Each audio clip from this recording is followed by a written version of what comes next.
Syederelun arus lalu lintas Aceh menuju Medan, Sumatera Utara maupun sebaliknya lumpuh total selama beberapa jam akibat banjir yang kian membesar menenggelamkan badan jalan nasional di Desa Sukamaju, Kecamatan Sultan Daulat, Kota Sebulu Salam pada Selasa 14 November 2023.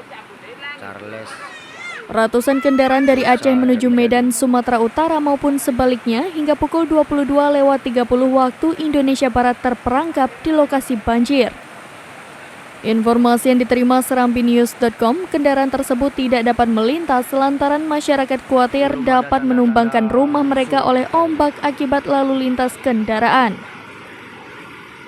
Akibatnya antrian kendaraan yang terjadi hingga ratusan meter dari arah kota Sebulu Salam maupun Medan, sekitar 200-an meter lebih antrian kendaraan.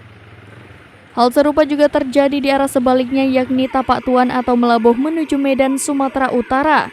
Petugas PT PLN Sebulu Salam Pos Sultan Daulat pun yang hendak membawa mesin genset ke desa Jabi-Jabi yang mengalami pemadaman listrik ikut terjebak dan tidak dapat melintas.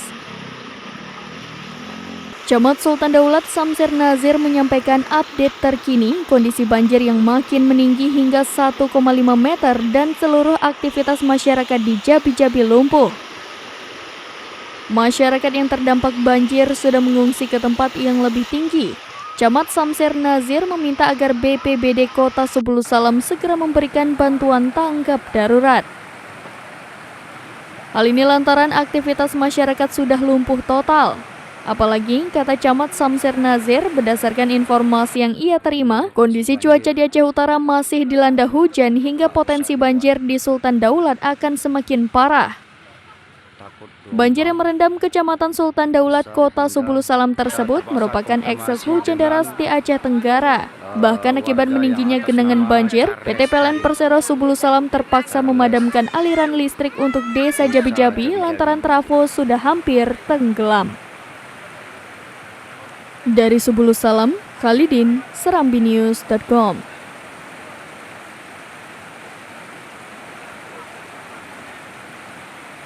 Download Tribun X sekarang, menghadirkan lokal menjadi Indonesia.